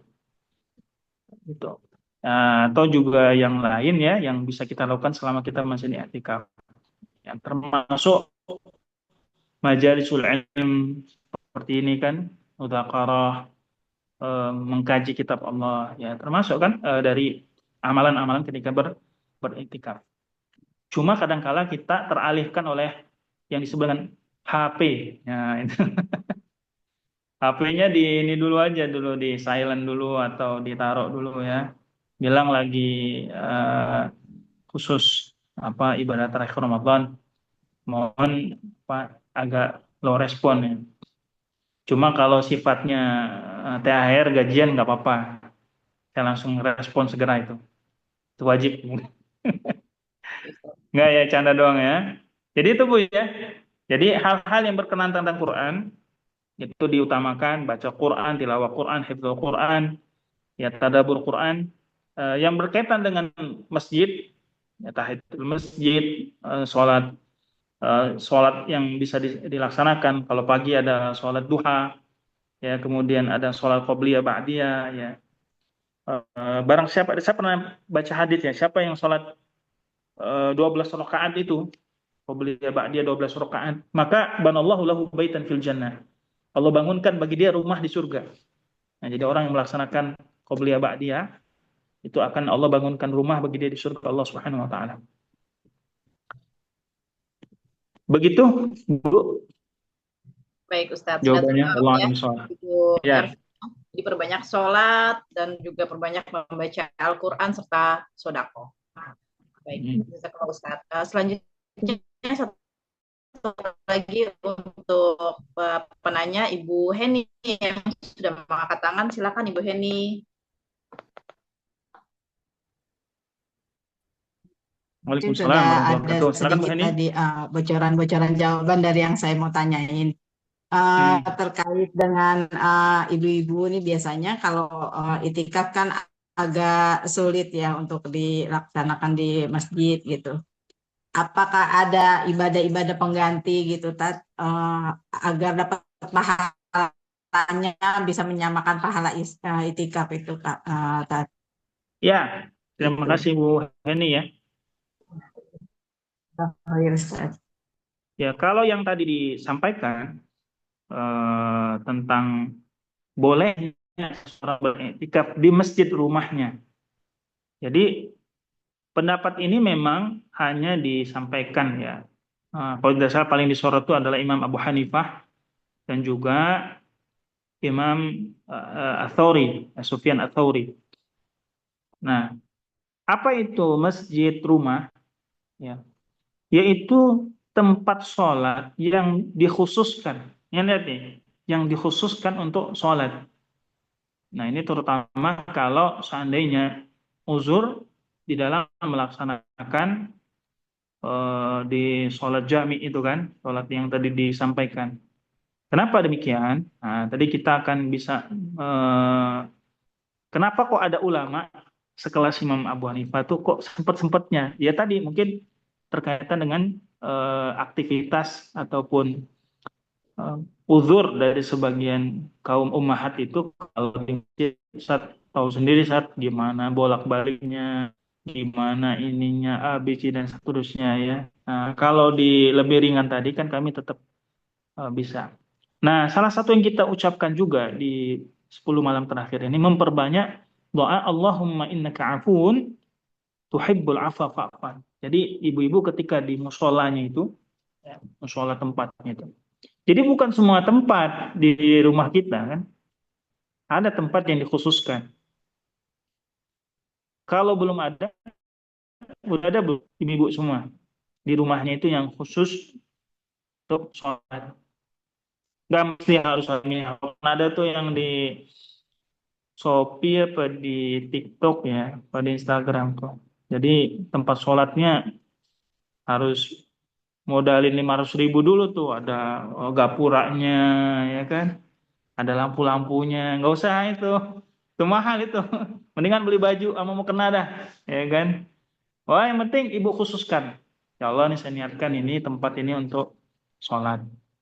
Kalau sudah diniatkan untuk sholat, jangan di tempat uang lain ya, sepeda lah, ya kan. Dan anak-anak, mau maaf tuh jangan di situ tuh dia main itu. Kenapa di situ? Untuk khususkan sholat. Ya, ya anak-anak kan kita nggak tahu kan, mungkin dia kencing lah, ini apa kita nggak tahu. Jadi sebaiknya nggak di situ dia mainnya, memang khusus. Kalau ibu punya rezeki, saya doakan mudah-mudahan ya semua yang hadir di sini beserta keluarga dikasih Allah rumah ya. Nah rumahnya itu ada musolanya, ya kan? Ya depan rumah, belakang rumah, samping rumah, ya kan? Terus pinggirnya itu ada kolam-kolam dikit, gitu kan? Kayaknya udah gede banget tuh. Ya Masya Allah lah. Ya kan bulan Ramadan nggak apa-apa doa-doa yang baik Bu ya. Bu Heni, Bu Desi, siapa-siapa nih, Bu Siti, Anissa, Bu Siti Hajar ada nggak nih? Ada ya. Dari samping. Bu Ustazah, Ustazah Kuri ya. Ya doakanlah Insya Allah BTT punya gedung sendiri ya. Amin ya rabbal alamin. Sendiri. Kan Presiden udah janjiin 40 tingkat, 41 tingkat buat ulama. Yang usah 41 tingkat, 2 tingkat aja kan buat BTT nggak apa-apa. Tadi terima dengan senang hati Insya Allah. Baik Ya. Ibu. Itu gitu aja dari saya jawabannya. Itu Bu Heni ya. Jadi ada ulama yang merukhsahkan boleh beriktikaf di musola rumahnya. Ya apa isinya tadi? Ya sholat, ya Quran ya. Jadi enaknya Islam itu, halo? Ya Ustaz, lanjut Ustaz. Ya kalau enaknya Islam tuh begini Bu, kita capek mohon maaf ya, mungkin agak penat gitu karena sholatnya udah ini capek, boleh kita dudukkan dengan baca Quran. Nah penat kita mungkin karena terlalu nunduk segala macam, ganti dengan zikir. Penat udah zikirnya udah terlalu lama, udah tidur. Nah tidur, nah tidurnya itu yang ibadah tuh di situ tuh. Tidur karena kecapean ibadah, insya Allah itu pahalanya besar ya. Tapi jangan lama tidurnya daripada ibadahnya. Ya baik Ustaz. Alhamdulillahirrahmanirrahim. Sudah terjawab ya Bu Heni ya. Syukran Ustaz untuk jawabannya. Silakan. Baik, untuk sesi tanya jawab ini saya tutup dulu ya para peserta gitu. Semoga apa yang kita dapatkan hari ini dapat dilakukan di 10 malam terakhir kelak. Dan kita bisa sama-sama bersama keluarga untuk membangun malam Lailatul Qadar bersama-sama agar kita semua juga dapat berkumpul di surganya Allah satu keluarga bersama-sama. Amin amin ya rabbal alamin. Baik, acara selanjutnya alhamdulillah telah hadir pembina Rumah Tahsin Baitu Tarbiyah Ustazah Sri Fira Chandra. Setelah ini mari kita dengarkan penyampaian dari keynote speaker Ustazah Sri Fira Chandra SSMA. Assalamualaikum Umi. Waalaikumsalam warahmatullahi wabarakatuh. Jelas nggak suaranya? Iya Umi, lagi di luar apa gimana? Lagi di Tangerang ini, udah mau pulang. Masya Allah. Jazakallah Umi ya sudah menyempatkan hadir Umi untuk acara ini. Semoga Allah Subhanahu wa taala merahmati Umi dan keluarga. Amin ya Allah. Nanti izin Umi ya untuk memimpin doa penutup pada sesi ini Umi. Baik, tafadhol Umi untuk waktu dan juga tempat dipersilahkan. Ya, jelas ya suara saya. Baik, bismillahirrahmanirrahim. Assalamualaikum warahmatullahi wabarakatuh. Waalaikumsalam warahmatullahi wabarakatuh. Alhamdulillahirabbil alamin. Allahumma barik lana fi Ramadan. Allahumma taqabbal minna kulla ibadatina fi Ramadan. Alhamdulillah, Allahumma rizqna lailatul qadri. Amin ya rabbal alamin. Yang saya hormati, kita sama hormati Ustadz Derismono yang dia ya udah berapa kali ngisi di DPP. Semoga bisa menjadi mitra yang abadi nih kita Ustadz, kepada para guru, para ustazah, baik itu tarbiyah dan kepada seluruh peserta, para staf. Saya mengucapkan jazakumullah khairan telah terlaksana ya 3 kali kajian duha baik itu tarbiyah. Semoga kajian duha itu bermanfaat. Yaitu saya kajian kita ini bermanfaat dan bisa diamalkan kan. Salam dan salawat kita kirimkan kepada Nabi kita Nabi Muhammad Shallallahu Alaihi Wasallam. Kapan saya barusan ditegur sama Ibu Wali Kota, Wakil Wali Kota Tangerang hadir di acara tadi. Ya, alhamdulillah ilmu-ilmu yang kita dapatkan tentu harus kita amalkan, ya. Dan kita berharap agar 10 hari terakhir Ramadan dan hari ini adalah tepat tanggal 17 Ramadan yang semalam banyak sesuai dengan kebiasaan kita di Indonesia menjalankan peringatan Nuzul Quran. Dan insya Allah peringatan Nuzul Quran ini bukannya sudah untuk diperingati, tetapi kita benar-benar bisa mencintai Al-Quran ya. Karena sahabat Abdullah bin Mas'ud radhiyallahu anhu mengatakan man ahabba ayya'lama annahu yuhibbullah wa rasulah falyanzur. Kalau kalian kepengen tahu kalian itu cinta atau tidak dengan Al-Quran, maka perhatikanlah. Perhatikanlah, ya. In kana yuhibbul Quran, kalau seseorang itu mencintai Quran, maka fa innahu yuhibbullah wa rasulah. Dia mencintai Allah dan Rasulnya. Ini ada akar sahabat, kalau pemilihan hadis tapi akar sahabat. Dan kita lihat saudara-saudara kita di Gaza, ya saya tadi barusan menyampaikan materi tentang ruh Al-Quran dan inspirasi kekuatan Gaza. Jadi memang Gaza itu menjadi contoh hidupnya Al-Quran di tengah masyarakat dan mempraktekannya gitu. Jadi kayaknya nggak ada orang yang tidak kuat ya untuk tidak menangis melihat kondisi Gaza kecuali orang Gaza itu sendiri. Dan kita itu mengambil banyak sekali pelajaran-pelajaran bahwa memang sepertinya ayat-ayat tentang kesabaran, ayat-ayat tentang musibah dan ujian itu seolah diberikan untuk dengan saudara-saudara kita di Gaza. Dan mereka pun kuat gitu. 200.000 ton yang ditembakkan, diledakkan oleh Israel itu tidak membuat mereka menyerah. Bandingkan dengan Hiroshima, 15.000 ton saja sudah membuat Jepang mengalah atau menyerah kepada Amerika Serikat. Jadi kita sebagai orang yang belajar Quran, kalau ngomong Al-Quran kayaknya malu ya, jangan-jangan kita belum sampai situ. Taruhlah sahabat Quran lah, kita sebagai sahabat Quran, kita rasanya masih jauh. Tetapi dimulai dengan komitmen kita terhadap Al-Quran, dan alhamdulillah sebagian sudah bergabung dengan Baitul Tarbiyah. Semua ini menjadi salah satu dasar bagi kita untuk kebahagiaan kita di dunia di akhirat ya. Barang siapa yang belajar Al-Quran dan tadilu fi dunya wala tasqatu akhirat wala layatilu fi dunya wala yasqatu akhirat. Dia tidak akan tersesat di dunia dan dia tidak akan menderita. Baik, mari kita sama-sama membacakan doa. Pertama-tama kita doakan agar kita semua mendapatkan keberkahan Al-Quran ya. Bismillahirrahmanirrahim. Allahumma shalli ala sayyidina Muhammadin wa ala alihi wa sahbihi ajma'in. Allahumma ya Rahman ya Rahim ya Malik ya Qudus ya Salam ya Mu'min ya Mu'min ya Aziz ya Jabbar ya Mutakabbir. Allahumma barik lana fi Ramadan. Allahumma taqabbal minna salatan wa siyamana wa qiyamana wa ruku'ana wa sadaqatana wa zakatana.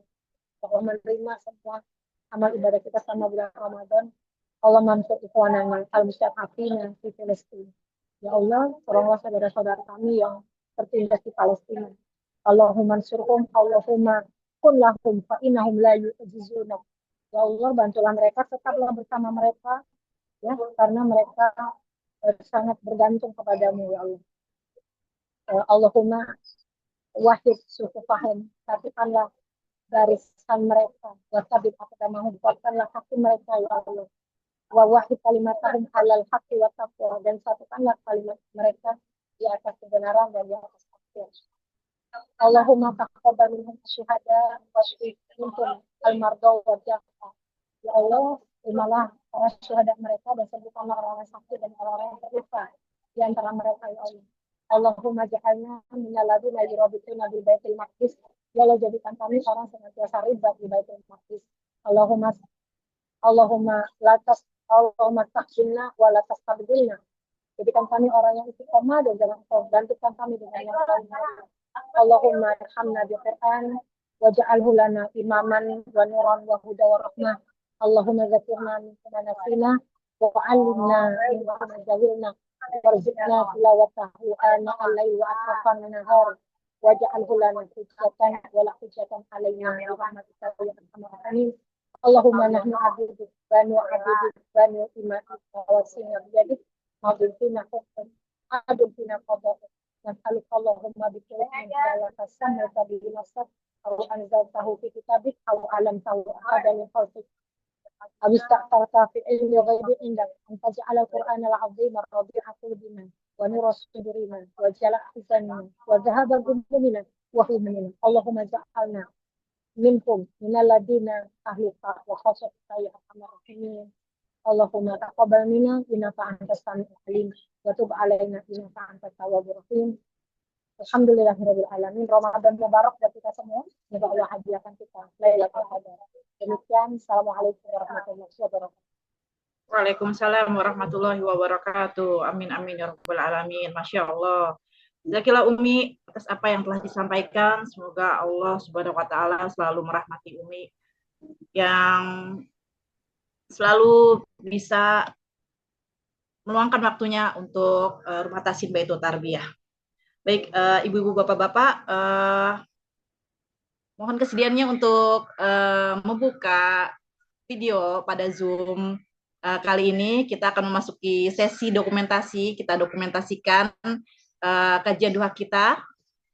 Mohon kesediaannya. Baik, sesi terakhir.